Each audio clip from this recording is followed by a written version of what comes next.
Audio's back. Audio's back. Hello, hello, hello. Audio, audio, audio. No audio? Still no audio? Hello, hello, hello. Audio, audio. Can you hear me? No audio? God. Really? There's no audio? Yes, now it is. Hooray. Okay, so this proves I'm still a gaffer and I'm not a sound technician. So here we go once again. Thank you everybody for joining. We're coming live from the Lightbridge studio from Vienna. My name's Jakob. I'm a founder and a former gaffer. And this is the joy of my life to be here for all of you now. Finally with sound, of course, which makes all the difference in the world. So we'll work on this. Why this is not transmitting over to Instagram in the coming time. Hooray, there we go. It's authentic. I'm alone here today. It's January. Everybody's getting back into gear. I hope you had a nice Christmas break. And here we go. So our first topic of the year is going to be soft light without spill. So what does that basically mean, right? Lightbridge. When we started this. Audio is weird, right? I hope not. I'm still getting messed up at the audio. I'm going to start over again. God, it's a good start into the year. So anyway, Lightbridge, right? So I was a former gaffer and then came the opportunity to start the Lightbridge, which is always a dream of mine, to go this to the next level, to say how can I not only be there for one DP, but help all of you guys out there, right? So what we do at the Lightbridge is we focus on professional gear to create emotional lighting experiences. Now, what does that mean? Just think about beautiful sunlight coming into the room. It's evening, it's blooming, the light, the way it's coming in, it's really warm, right? So you can think about it that way. Or you can think about saying, hey, I need a strong light source out there. You see the difference, right? What we're trying to do is we're trying to provide you with solutions to create emotions. And that's a far bigger and more tricky subject than just saying, how can we do something cool, right? But there again, I was a gaffer, so that's really what we're focusing on over here. So when we're trying to create natural light, let's take the sunlight coming in, for example. There are a few things we always have to look out for when we're doing natural light. We need distance, right? Just think of the sun. We need surface, we need size. Just think of the sky to create something like this. And then obviously we need height because the sun's really high up, right? But there it goes again. What we don't want to do is we don't want to create light that looks natural. We actually want to create light that feels natural. And you see the slight difference right there already. What we have to do is not to try to say we have to do exactly what's happening outside. You guys have to look through the camera or stand next to the DP and saying, does this feel right? And that's a different emotional experience that comes with it. And at the same time, it means we can't focus on gear. Just think about drawing a picture. You can't think about the pen all the time. You want to think about the picture drawing. So anyway, that's what we're focusing on right over there. So when we come to that we say it has to be high, it has to be big, it has to be far away. Sometimes physically it's not possible, and other times, we just can't even afford stuff like this because the shoot's too small or we can't do it. There's another tricky thing if putting a light source far away, right? That means it's going to be a lot of work and a lot of time to put it there. And even if you want to change something, right? If it's not on DMX, you have to pan it around and stuff. A lot of times you have to have a guy on a cherry picker, or it's just really have somebody has to run up a ladder to do something. So it takes a lot of time. So that's basically something that we've just gotten used to all over these years. So that's something we're trying to change actually. So when we keep a light source and we can't put it that far away, that really looks like the sun, let's say, right? We have to use a lot of tricks to make that happen. What does that mean? If we have a light source close and it's too hard, we have to put up a frame and then we get the light all over the place. We have to put up some flags and actors walking towards the light. It starts to look sourcey, so we have to take the flag, take it up from the bottom, just to make the feeling when the person comes closer to the light source, it's being cut more. So we have a lot of these tricks we have to go through actually to create this feeling of natural light. Well, that also means a clumsy set if you look behind me. There's too much stuff standing around a lot of the time to give you a lot of creative freedom there, right? So what did we try to do? When I started working with DP Christian Berger, he was obsessed with this idea of natural light and how can we keep a set clean for the actors, for everybody, who just needs space for creativity and not only for gear. So that's what we set up to do. So what we tried to do was actually really simple. We said, well, too much gear, we need less gear on set, right? Second thing that we had to do is we said, well, it has to look really natural. It has to feel really natural, the light, right? And the third thing was, we have to keep our favorites close. Because what happens if the light source is too far away, we're running again. That means the DP has to wait for something, or we're all waiting for a lamp to be changed. And that just kills the creativity. And at the end of the day, this feeling we're trying to create, we're trying to stay in, gets broken. So that's a big tricky thing right over there. So what do? We said, okay, it has to feel natural, the light has to feel far away, but our gear has to stay close. There's a simple solution. You use mirrors, you use reflectors, right? Just look at this over here. What you have here is a light on the ground. It's lighting right up to a reflector, and then it's coming straight down back at you. What happens is this light source actually, let me come closer a little bit here. This light source actually feels like it's up here. You're doubling the distance with the mirror, right? Getting your light back down here. So that keeps your gear close, and at the same time, it feels like it's further away. There's less fall off over here when you come closer to it, and you don't feel as sourcey when you're coming there at the end of the day. So that's the big thing. Now, to be really honest here, reflectors are nothing new, right? We've been using them all along. We've been using mirrors for the same way as well too. But it's a completely different story. If you go ahead and you say, well, you know what? This has to become a reliable key light. We are actually trying to use reflectors really to build our key light. This is going to be our main light coming in through the window. We have 10 windows. They all have to look the same. I'm traveling. I'm going to different rentals. I'm getting my stuff from different places. I need my reflectors to be 100% the same, because when you rent a light source, you want that to do the same thing too. Like Leah's on there now from Velvet, right? So you use a Velvet light. You want the Velvet light to be exactly the same way, the way you get it in Barcelona, the same way like you want to have it from Vienna, right? So that's the same thing we had to do with the reflectors. We had to make really sure that there's a consistency there. That's a big part about being professional, right? There's a consistency to our work. So that's obviously what we had to do with the reflectors too. So what did we do? We had to look around. We had to look at nature to see, how does natural light work? How can we make this work in terms of a key light? Because there's a few things that we want to do, right? We want to reduce gear, and we have a light far away. Light far away, that's solved with the mirror, but let's have a quick look at gear. So I'm again, sadly, not on the mic over here, so I'm going to talk as loud as I can. Please bear with me on this one. So you have over here, what do we see? We have a light source, right? Right over here. The light source, let's say, it's a cool light source, but it's far too hard for us, right? So what we have to do is we have to put up a frame, right? When we put up a frame, we say, oh my God, the light's going all over the place. So we have to start setting up flags. And that's exactly where we're going to get into. So the idea was to say, how can we reverse engineer that? What's actually the issue we're facing here? I'll turn up the front light over here, and then you're going to see more. So let's say we take away all those flags, right? Okay, one flag on, the light's going more over the place. Okay, so we want to take the flags away. Wow, okay, what do we see over here right now? So what we see here is a frame spilling all the way onto the wall, right? And what you see back here is, it's bouncing back too. It's bouncing back into the back wall. So we don't want to have that frame there, right? Because it's just a lot of work. Okay, let's take the frame away. So what we have now is, we have a hard light source, right? So because this light is doing exactly what it should, it's giving us a light that we want to have in this instance, but not in all the instances when we're using it, right? So we want to get a soft light, but we want to get the control like with barn doors. So here came the idea of saying, let's make specially surfaced reflectors that actually can achieve this. So I'm going to show this to you now. I'm going to take a light source over here. I'm going to take this light source out for a moment.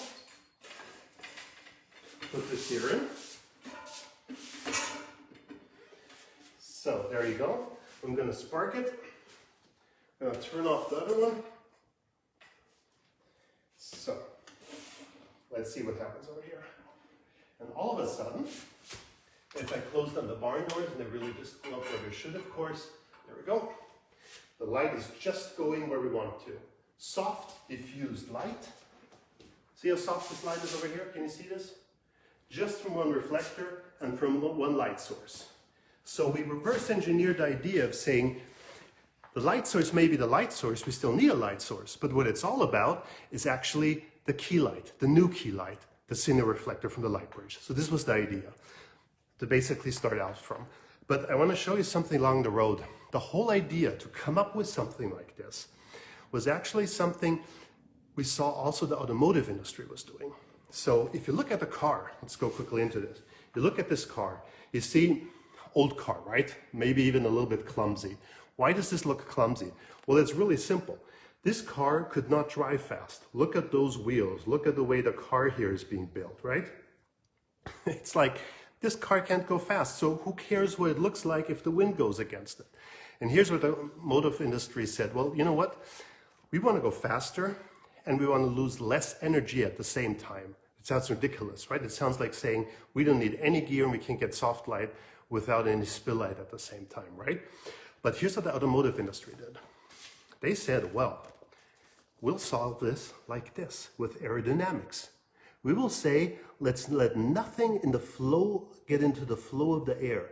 Let's build aerodynamic cars that now can drive fast and use less energy because nothing is in the way. This Porsche, I think, costs over $1 million because it was the first prototype of Mercedes. I have no idea.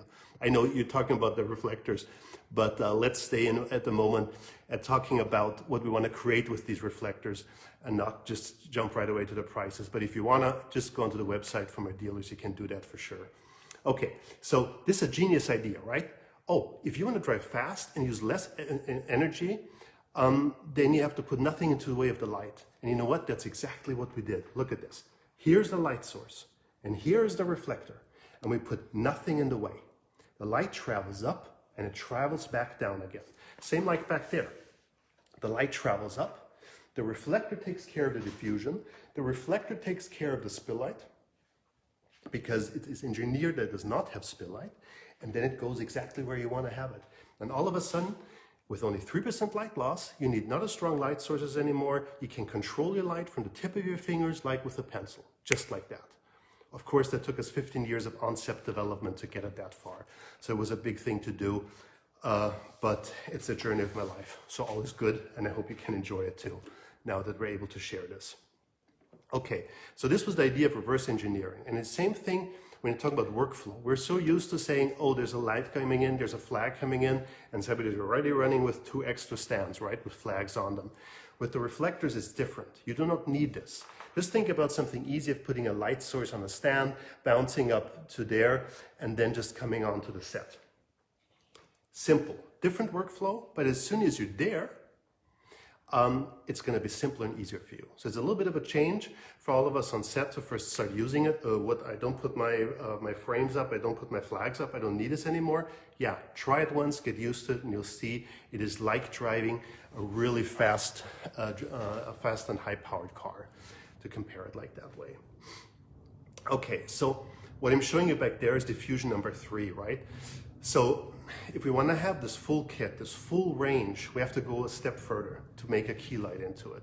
We want to have a full range of reflectors. So the hardest thing that we have on the market right now is a glass mirror, right?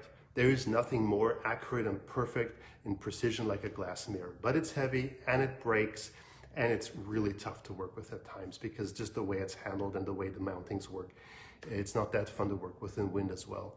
So that's the reason we did diffusion number 0. And I'm going to show this to you now just so we get a basic idea of how all reflectors look, just in terms of spread and what they do, right? So diffusion 0, a real mirror placement, can shatter, less weight, and has no green shifts, right?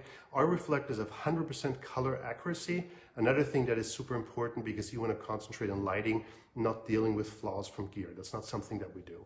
Okay, let's do this. So what I'll do again is, I'll just pan away the big light source, the big reflector for a moment, so just so we get a feeling for this.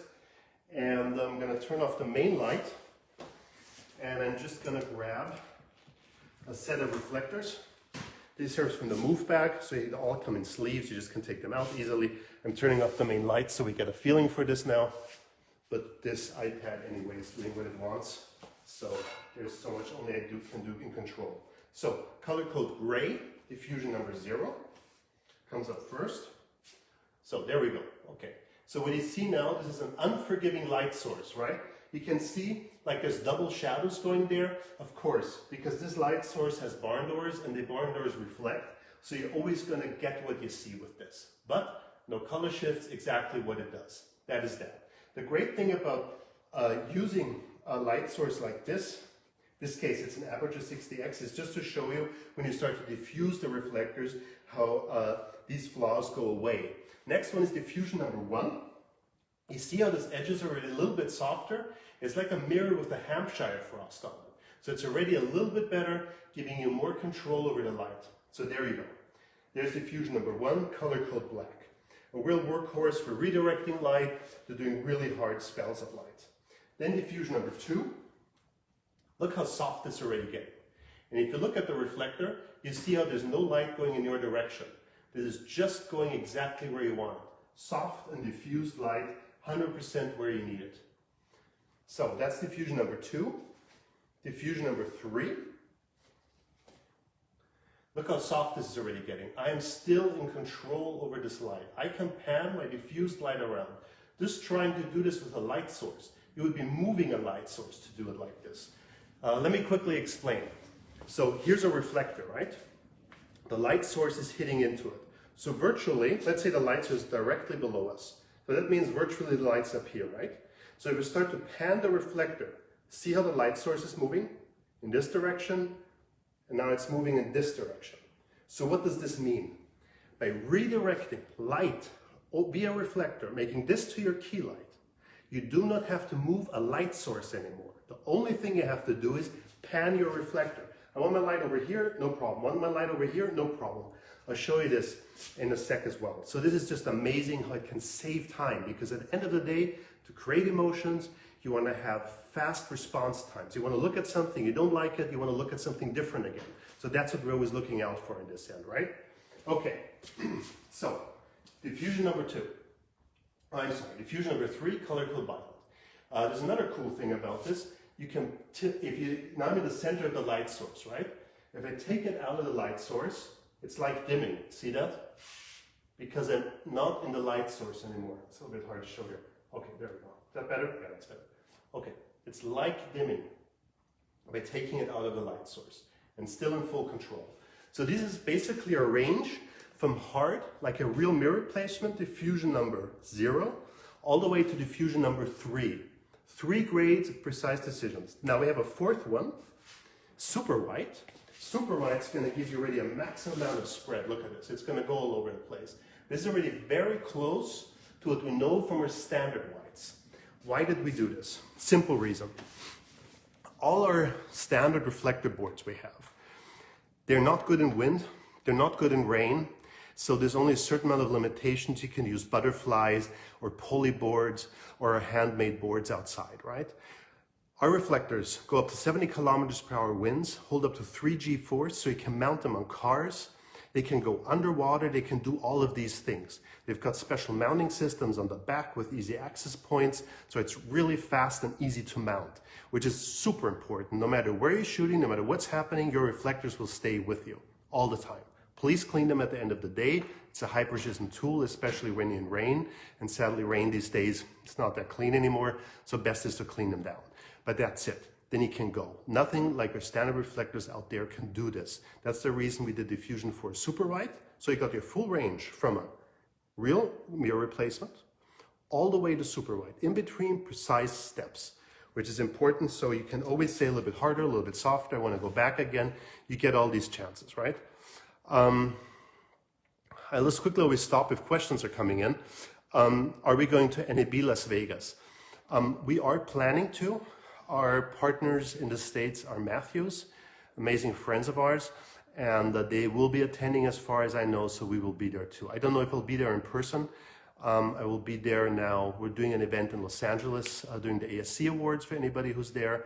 So we've been traveling around. Standard white reflectors are never as flat and consistent.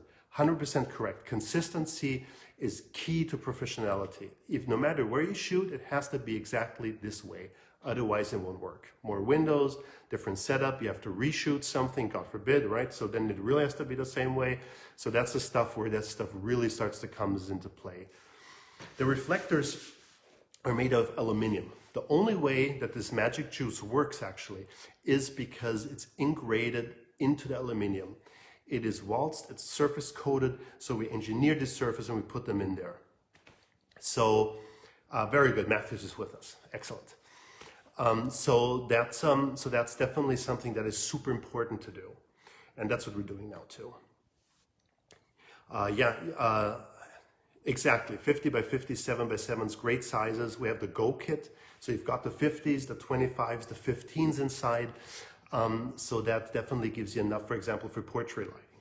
Actually, let's just dive right into this, and I'll go back to answer questions. Of course, should I miss something, please just repost it, because we can go through it to the end if I don't catch it around the way.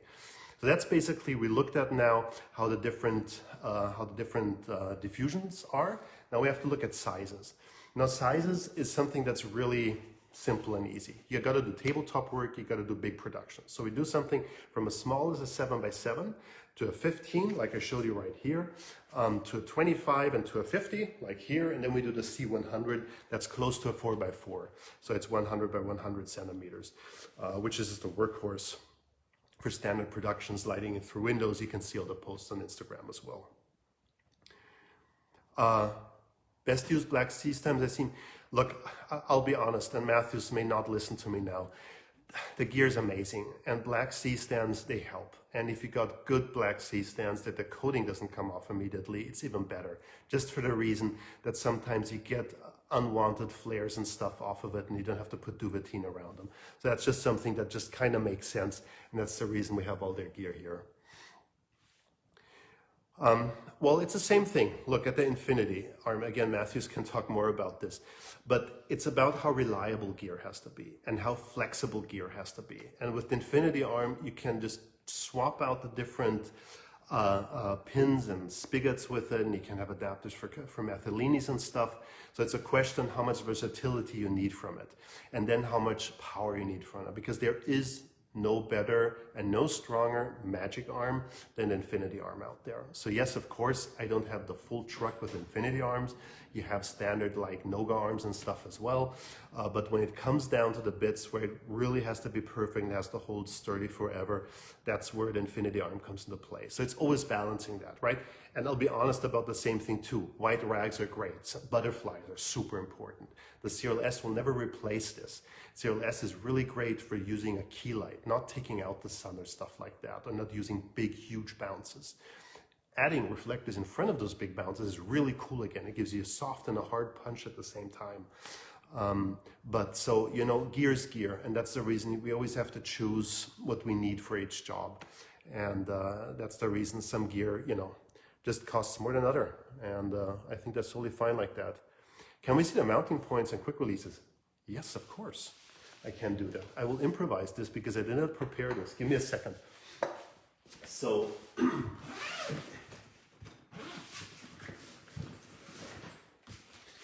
okay, there we go. So here is a grip bag. Grip bags, we're really proud of this.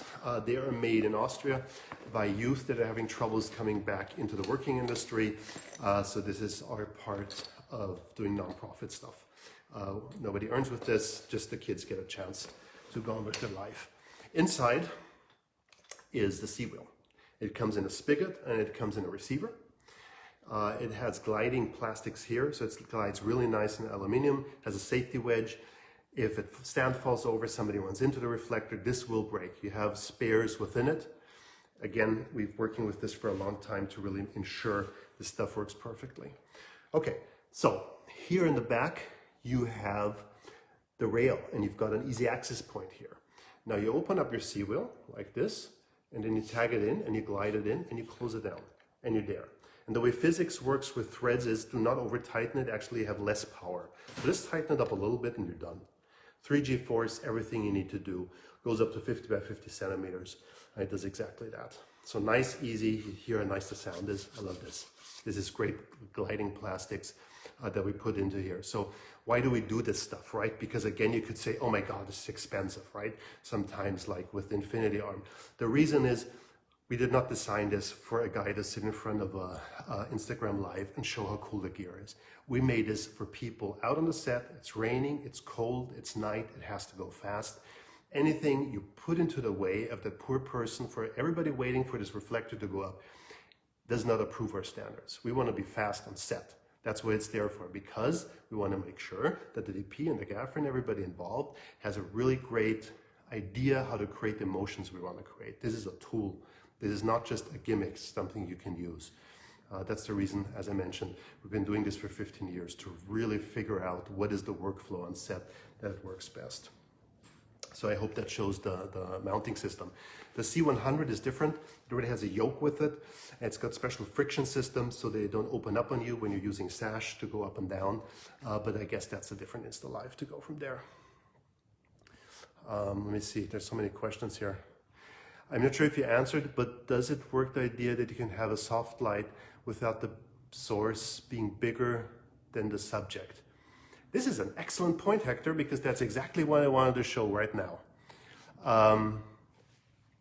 So let's get into this. Hi, everybody out there who's reading me. Great having you all in. Okay, I'll quickly put this away. So the next thing we'll look at is size, right? Because there's this tricky word called soft light. What the hell does that even mean? Because it is not a precise word. What we say is soft light is actually a combination of diffusion and size. That is really important. And okay, I'll get back to on this one into a second. Thanks for all the questions, that's amazing. So I will repeat this. What is really important is, if you want to have soft light, it takes size and it takes a certain level of diffusion. So what does that mean? You can take a 12 by 12 butterfly, put it close to the subject, it's going to be creamy, soft all over the face. Take that 12 by 12, 100 feet away, take it 20, 30 meters back, it's going to give you a hard shadow. Why? Because the source becomes small from the perspective of the object or person that you're lighting. So that's really important to look at. So let's have a look at that, what it means with the reflectors, because there's a certain, we could actually improve this a little bit without, of course, going against physics. So let's take, for example, something beautiful as a white ball. Why? The white ball gives you a perfect round. Just think about this being a face and how light actually can wrap around this face. Next thing we'll do is we'll take a light source. Here it comes. So let me see if I can set this up. Here's the light bulb. And here we come in. There's a light source, another 60x down below. I have to make sure I'm not hitting too much of the ball. So, okay. So there we go. Okay, so as good as our camera on the iPad can do this, you actually see the day-night here, right? If you think about this being a beautiful little planet. So I've got this nice pin here, and I'm just going to pin this where the light doesn't start to wrap anymore. But I'll do this a little bit around, because we would do 3/4 front, possibly, if you're lighting a person. So let's put this pin somewhere here. I hope you can see this. You can't, get? Okay, so I'm going to come closer. Just imagine this being a 50 by 50 reflector in this size, and it's really starting to wrap around.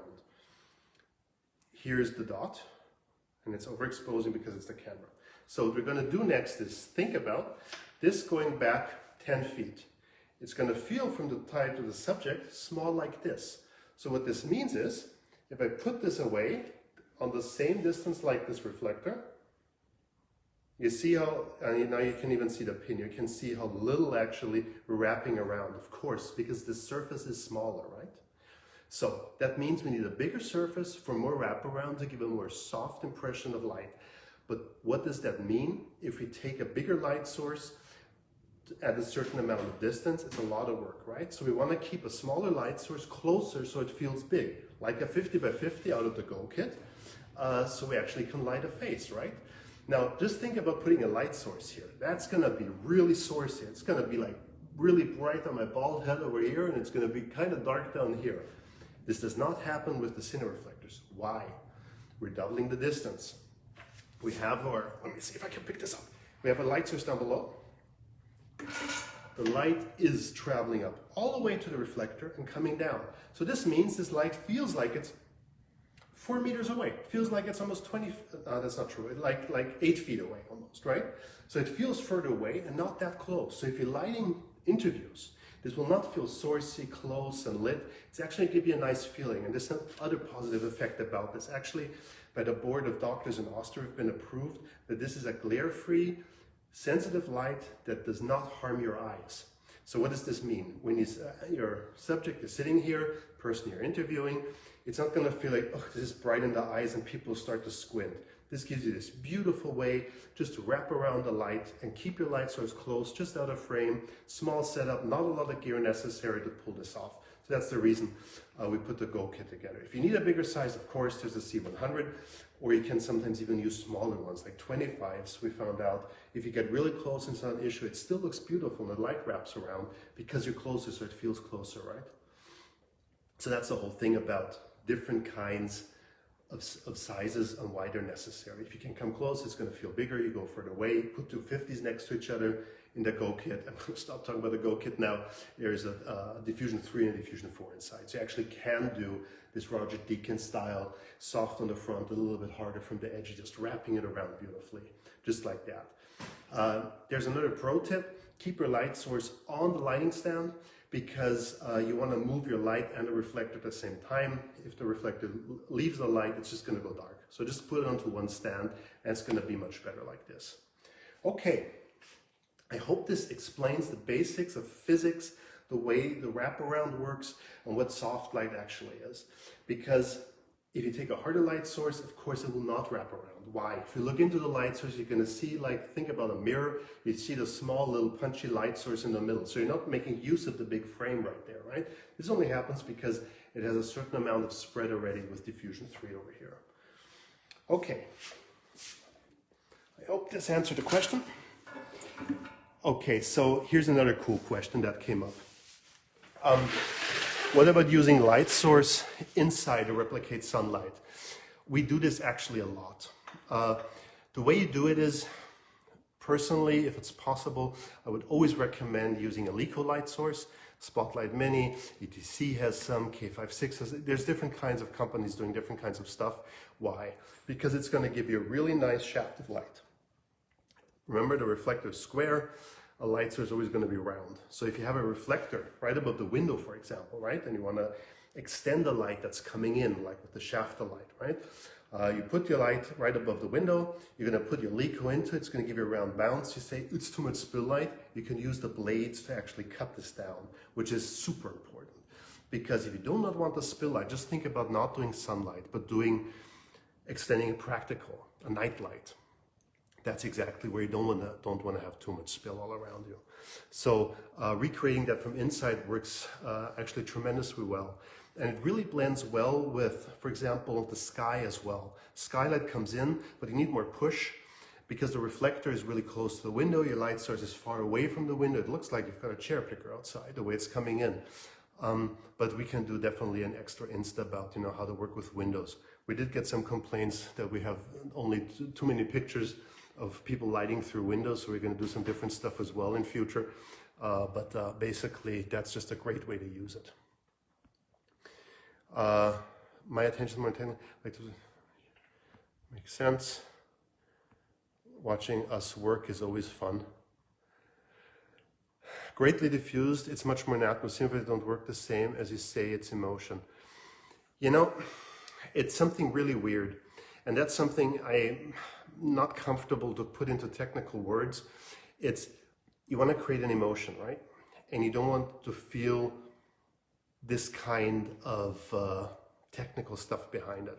Like one of my favorite series was The Crown, and one of them, amazingly, absolutely amazing. But it was the height of when the sky panels were on every set, and then they were lighting the windows blue with the sky panel blue, and it just felt digital to me. I've seen it too often. So at some points, maybe you can explain it if you're not, a technician working on set, but something doesn't feel right. And that's exactly what we were working on with the reflectors, in not only just measuring it, but actually saying, does this feel right to us? And using it in different ways on set. So that's the reason it actually looks and feels different in a way. But I really leave this up to all of you guys to use it in the ways you want to use it to create your stories and what you need to do. And I'm sure, everybody using it, they're using it their own special way, which I think is the most exhilarating thing about it, because it actually means with the feedback comes back to us, we love feedback, we actually always can improve. So that's just super important. Okay there, I'm just scrolling down, seeing if any questions come up. What kit would you recommend for a standard interview setup? Here we go, C-Kit Go it's called. The Go kit consists of two 50 by 50 centimeter reflectors, diffusion 4 super wide, so you can really do this creamy wrapping from the front, so it's not too contrasty. Use diffusion 3 to give it a side light if you want to, and it has smaller ones so you can do rim light, backlights. You can do like 2-3 reflectors into one light source too, just to kind of, because it's spill light free, right? So actually just can light. Why don't I just show you? So let's take a diffusion number 2. I'm taking just a small reflector. The light that's in my face is actually the 50 by 50 centimeter we just had before. And I actually just can steal some light here and put this into the background. See, the soft light in the background, it's not hitting my face. This small guy over here, magic. It's not magic, it's just physics and high precision engineering. But basically I now can place the light in the background without hitting my face. Let me see if I can adjust the exposure here. There we go. And now I actually can put some light into the background. I'm just stealing it from the same light source. One light, one big reflector, small guys down below, stealing some light, and it's done, or borrowing some light, sounds nicer. So that's just a great way to use it, and the C-Kit Go does this wonderfully. And if you connect with Matthews, they're going to be more than happy to show this to you. Okay. Would very hot light source affect aluminum material? Also an excellent question. See, the thing is, when I say 3% light loss, it sounds awesome because it means I get a lot of light into my face. But at the same time, it means what happens with those 3%, they actually get transmitted into heat, but that's it. Only 3% of the energy hitting the reflector goes on. That's the reason you can use 18Ks in full spot. You can use maxi brutes, tungsten lights, whatever you hit into this. We haven't had any issues so far, even below the recommended distances that the manufacturers recommend. So that definitely isn't an issue at all. Love to look through the windows. Yeah, let's have a look at this, another one. But in the meantime, if you go through our Instagram account, you'll see a lot of usage of this. Because also like on balconies, right? You've got a small balcony with the reflector and you just kind of push the lights in the other corner, keep the light source down below if you have a stronger one. It looks like this is really far away, although you only had a small window to use. So this is actually something that works really well with Windows.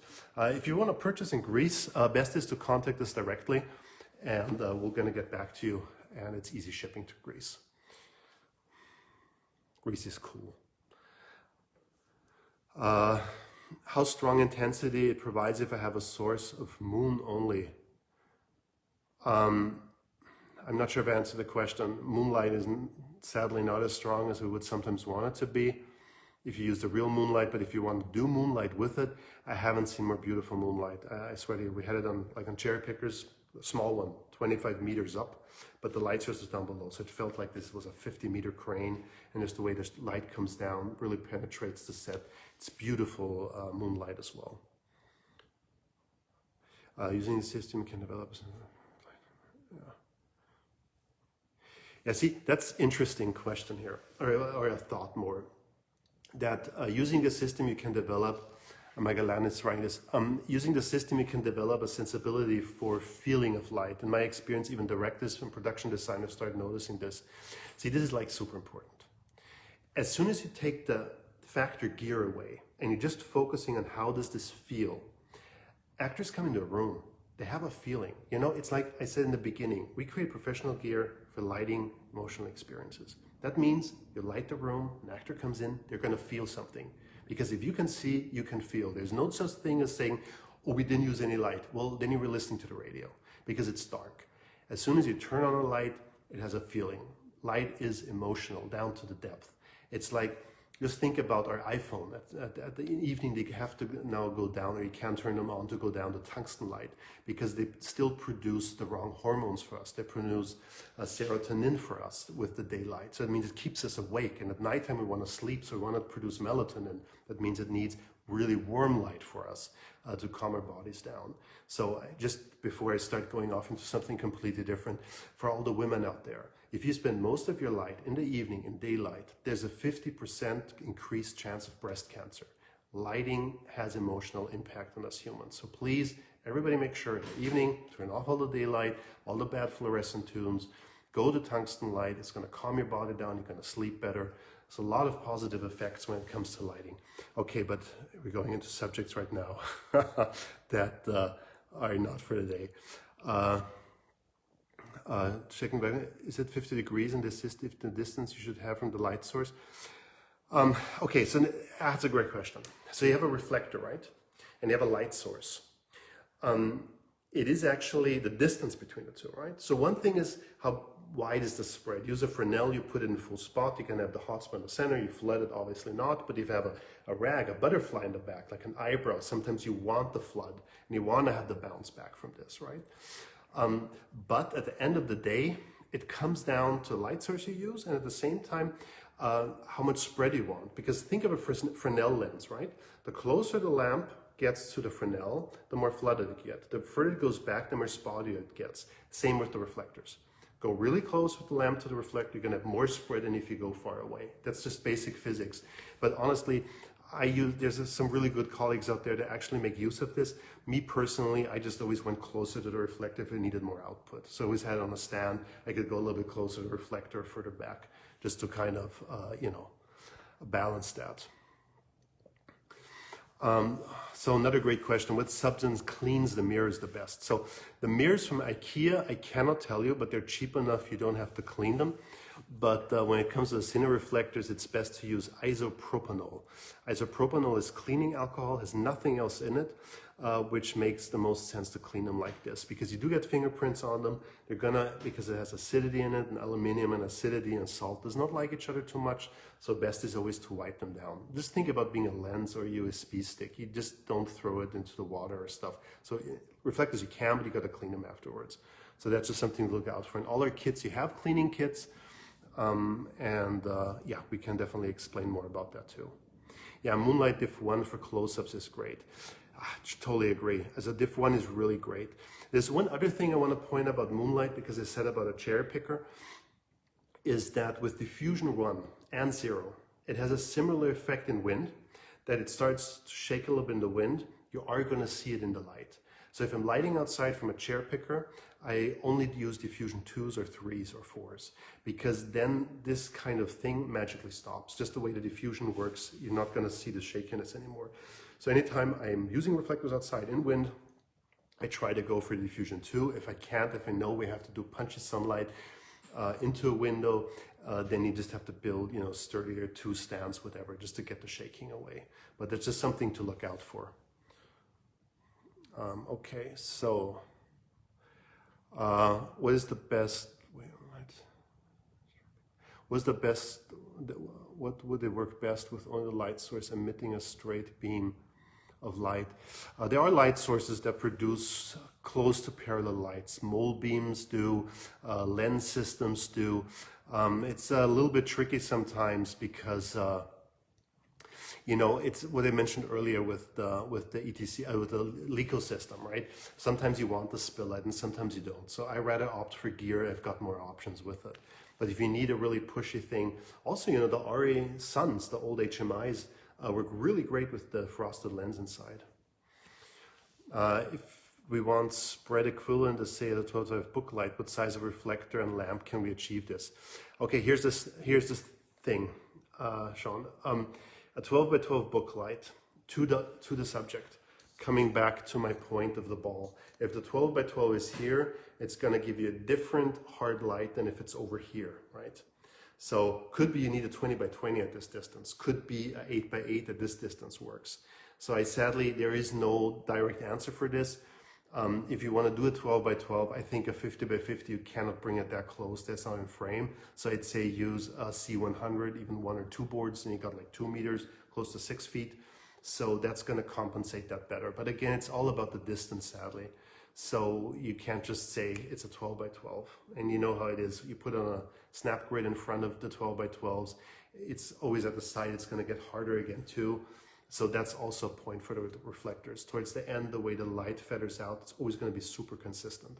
And there's no change to that. I hope that is not the answer I'm sure you wanted to have. But that's, to be honest, the only one I can give you. It depends on the distance. Tabletop lighting. Watched your cake setup on YouTube, but not very clear. Can you do a recap? Yes, I can. I didn't feel it was a shitstorm, but I had a feeling people didn't appreciate the amount of gear I was putting up, but that's the way I did it all my life. We can definitely do tabletop again. I will get somebody on board maybe for that live that's doing it all the time, because I'm, was much more in feature films towards the end. But basically, it always comes back to the idea of saying how controlled can you do little spots, because food, for example, really needs pushy, contrasted light sometimes that looks really juicy. So that's the reason the small reflectors are really great. But thanks for that. We definitely can go back into that to talk about how the reflectors can be used with tabletop work. But again, I'll get somebody who's qualified for that as well. Yeah. So basically, I'll show you one more thing towards the end now. Maybe you've seen this already, our little box, but I think it explains it really well. And for all of you who haven't seen the box demo or haven't visited us on a booth yet, I'll show this to you because it really proves how natural the light looks and how it works. So the basic thing is, it's real simple. I'll bring in a Viennese coffee house in Vienna. People love to be in coffee houses to spend their day working there. So that's just something that works really great for us. But please just think about this being any kind of set anywhere, because this is just a basic idea of saying this is your set. Down there on the floor is a light source. I'll be turning this on now. Another 60x, boom. Turn this one off, boom. Okay, so I'll turn off the fill light as well. Here we go. Okay, so what's happening here is the light's on the floor, right? And it's lighting up. It's raking a little bit the window. So this is already giving us some fill light in the room. And please bear with me. This is an iPad for this Insta Live, so there's only so much I can do with this. But I'll do my best. Okay, so we have a little bit of spill, but we'll deal with it. Okay, so our light source is down below. I'm gonna go back a little further. I can show this a little bit better. There we go. Okay, here we see the light source down there too. Okay, so first reflect up, diffusion number 0, color code gray. Let's have a look at this. So I'm lighting in through the window. Boom. You already see two things happening here. We still see the barn doors, so that's the reason we've got double shadows. But let's ignore this for a second, because if the light source would be further away, you would not see this anymore. The more diffused the reflector is, it doesn't matter either. It doesn't matter either. But here's the thing: when we say this feels like sunlight coming in. Let me see if I can do this. Can trick this a little bit. The barn doors. A little bit better. I open up the barn doors a little bit. Okay, so there's two things that we see here. One is it feels like sunlight coming in. Why? See how it's parallel on the top and the bottom? Sunlight is always parallel. If you have a light source in front of the window, it would look like a street light. One beam would go up, the other one would go down. So this is already something great. But you can do this with going really far away with the light. But look how close I am with the reflector towards the window. So I'm lighting right here, over here, right now, the wall, right? And my light source is back here. Now I'm moving the reflector, and as mentioned earlier, by moving the reflector, by panning the reflector, it feels like I'm moving the light source. See how I can pan all the way in the room? We have full control over the full room because I'm so close to the window. That's insane, right? I just can be right outside the window. I get full control over the room, but it feels like the light source is really far away. The same thing is with the consistency. It's the same brightness here like over here. So that means it feels like this light source is far away, but it's actually, it is, but our key light, which a reflector becomes, is really close. So I just can pan this around like this. Boom. Okay, let's go to diffusion number 1, because this is a real mirror placement. So this is great to use because it's less weight to rig, for example. But you could use a real mirror too, if that isn't an issue. So there's no reason to do this, but here we go. Diffusion number 1, already a little bit softer. Same thing again. Look how I can pan around in the room. And I have full control, and see how fast I can change emotion. Light on the wall, just a little bit of sliver of light on the floor, maybe here in the front. Changes the room. See how it changes the shadows, how everything falls into place. Now that's the other great thing. The reason light feels natural is not only because the light source is far away, but because of something we call secondary light sources. This floor is a secondary light source. Why? See how it lights up the room? See how warm it gets? Because it's bouncing off of that. So that's the reason it feels natural. Like sunlight coming, bounce off the floor, the whole room blooms up. You can shoot in the whole room. It's gorgeous. So this happens right here. I am panning around, just like this. Easy going. Any situation I want to have, we can achieve for the creatives immediately. Actors have a free set. They can walk all around. Okay, I accept the challenge. Yes, you would have to dig a hole, but if you do not want to dig a hole because it is not in the third floor, you actually can put a reflector down here. Let's put the second reflector here on top and keep your light source next to it. And that way you can bounce down, up, reflect up, and then into the room. So you can double your distance with double reflections. With only 3% light loss, we do this a lot, like in small alleys, and it has to feel really far away, but even one reflector to light, I can't get enough distance, double reflect, go down into one, come up to the second, and then go in. Works like a charm. Okay, diffusion number 1. Here we go, diffusion number 2. I know this sounds crazy, right, what I'm talking about. What do you mean double reflection, doing it like this? But as soon as you get the hang of it, it becomes such an efficient tool to use on set, and a way to solve solutions in a fast, easy way that you couldn't do otherwise. So that's the reason the new mindset, the change of the workflow actually makes your life better on set and more fun, and it gives you more creative control. And I'm really saying that from the bottom of my heart with all the stuff I've shot, that's been most my satisfying moments as a gaffer when they say, it doesn't look right, and I can find a quick solution to make it look gorgeous, or the director wants something, I can help the DP out, right? That's for me the most satisfying moments, and that's out of exactly that feeling and love for lighting the system came out of. Okay, diffusion number 2, softer. See how the whole room's starting to glow? One reflector, and I'm lighting around. Gorgeous. Diffusion number 3. The whole room starts to glow. Look at this. Let's shoot in the cellar lighting. Now let's shoot in the fourth floor lighting. See how you can go around with this? Yeah, exactly. We don't want to fumble with gear, right? So you put the light source just where it's out of frame, where there's no issue with it, cabling the whole thing coming with it, and then you use the reflectors, and then you got the whole room free. Done. Diffusion number 4, really soft, could be close to a rag maybe. And then what we can do is we can add a reflector into this. I can take a second reflector and just add it in.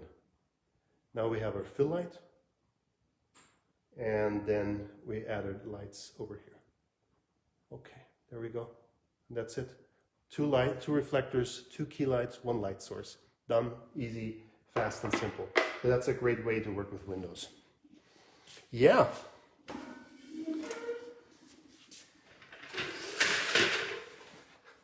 Is there anything else added to the aluminum material? The surface coating. The surface coating, hyper-reflection to really only get those 3% and to get color consistency as well. So if you look at it from the side, sometimes it looks greenish or bluish. Don't get irritated by that. That's the second final coating to actually help you out. You will never see it going directly into it because it's engineered for the light source going in and the precise angle going out. So that's what it's about. Yeah. I think this is all for today. If there's not one fast question at the end, we're going to jump out of this today. Thank you, everybody, for joining. It's a huge pleasure to be here for you. And this is saved. You can watch it if people came in late or want to watch it later. It's saved on Instagram as well. And we will be posting again, asking you what you guys would like to see, what we can prep for you. We can do a few times a year. We can do bigger setups, so we have a feeling for, maybe doing cherry pickers or something. So anything that comes up, just let us know, and we're right there. Yeah, there you go. That's it. Thank you, everybody. Have a great day wherever you are in the world. I'm opening up a beer because it's getting really late here in Austria. Okay, thank you so much for joining once again. Thank you, Matthews, for joining. Thank you, Velvet, for joining. It's amazing, all of you friends all over the world. Looking forward to travel again and see you all. Yes, it's going to be up on the channel. It's going to be there. So please, if questions come up, thank you, Dani, too. She's running a social media account now. She's new in the company and doing an amazing job. So just write her, say, hey, Jacob should talk about this, about that. Laszlo's going to be coming in sometime soon, too. He's the gaffer who started out with me. We founded a company together with 3 other people. Yeah, he's going to be coming in, too, talking about more of the technical stuff because he's more in the engineering part of the grips and stuff. Okay, everybody, I'm jumping out. Have a great day. There we go. Have a great shooting day. Bye.